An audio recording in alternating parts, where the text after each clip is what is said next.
Bonjour à tous, votre établissement souhaite candidater à l'accréditation. Dans cette vidéo, nous allons vous présenter les différents programmes Erasmus+, qui vous permettront de comprendre ce qu'est l'accréditation.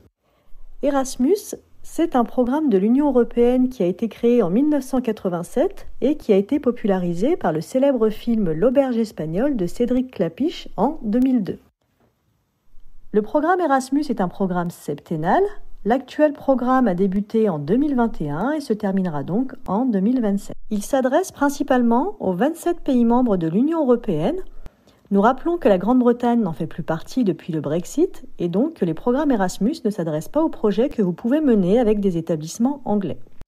Le programme Erasmus s'adresse également aux pays de l'AELE, l'Association européenne de libre-échange et de l'espace économique européen, et donc intègre l'Islande, le Liechtenstein et la Norvège. Il s'adresse également aux 3 pays reconnus officiellement comme candidats à l'adhésion à l'Union européenne, que sont la Turquie, la Macédoine du Nord et la Serbie. En outre, certaines actions du programme Erasmus+ sont ouvertes à d'autres destinations sous certaines conditions que nous verrons ultérieurement. Le programme Erasmus s'appuie sur les objectifs de l'espace européen de l'éducation en matière de coopération et pour chaque programme, l'Union européenne va définir des priorités. Les 4 priorités du programme Erasmus+ actuel sont les suivantes. En premier, nous avons l'inclusion et la diversité. En second, l'éducation au numérique. En troisième priorité, la transition écologique, l'environnement et la lutte contre le changement climatique. Et enfin, la participation à la vie démocratique et à la citoyenneté européenne. Nous reviendrons plus en détail dans les vidéos suivantes sur la nécessité de prendre en compte ces 4 priorités dès la conception des projets Erasmus auxquels vous souhaitez candidater. Aussi, avant de candidater, ce qu'il faut savoir, c'est que la participation à un projet Erasmus est conditionnée à certains critères qui sont évalués, comme par exemple l'attention que vous allez accorder à une certaine catégorie de participants, et notamment ce qu'Erasmus appelle les jeunes ayant moins d'opportunités, les JAMO. Dans les projets Erasmus, est également pris en compte l'attention que vous allez accorder à l'apprentissage des langues durant tout le parcours de scolarité de l'élève, donc de l'école maternelle au lycée. On prendra également en compte la coopération à travers le développement de partenariats pour votre établissement à l'étranger. Parmi ces critères d'évaluation, nous avons également la reconnaissance des mobilités, à travers par exemple la validation de compétences, des certifications.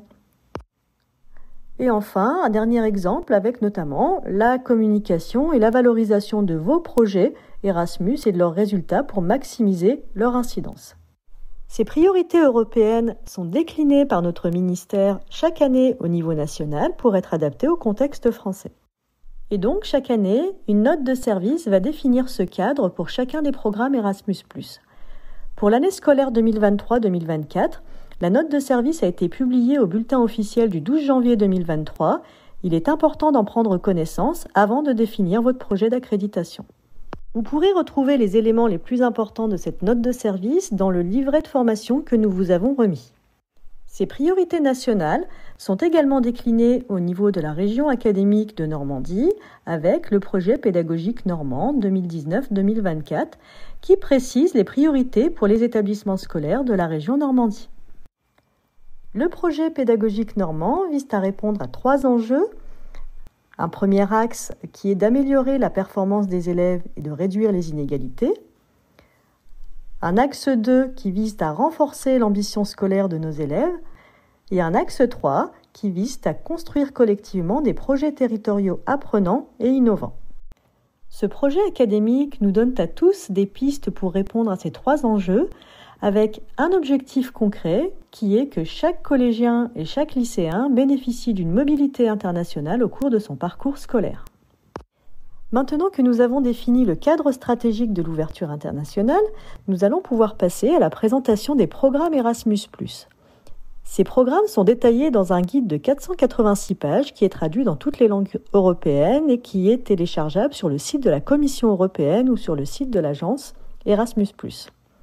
Le nouveau programme 2021-2027 s'appelle Erasmus+, le plus pour montrer qu'il se décline en différents secteurs, l'enseignement scolaire, l'enseignement et la formation professionnelle, l'enseignement supérieur, l'éducation des adultes.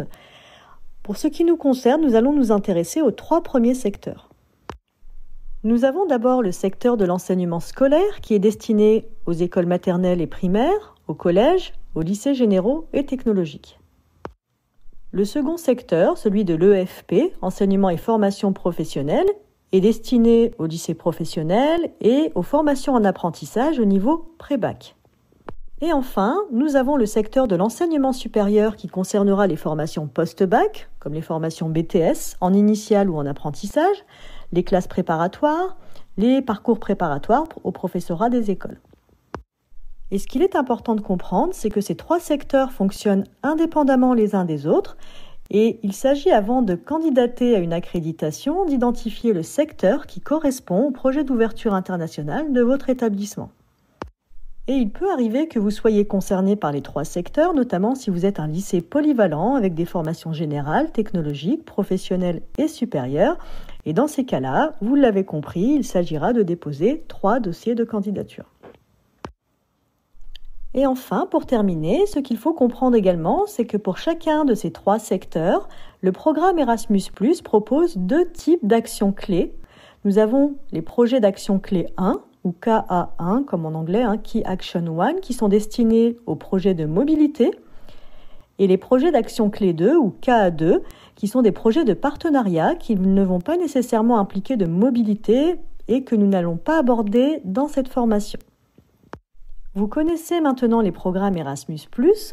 Nous allons donc nous concentrer sur les projets KA1 dans chacun des 3 secteurs qui vont nécessiter de candidater à une accréditation.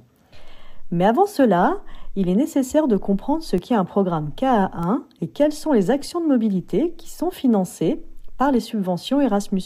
C'est l'objet de la vidéo suivante.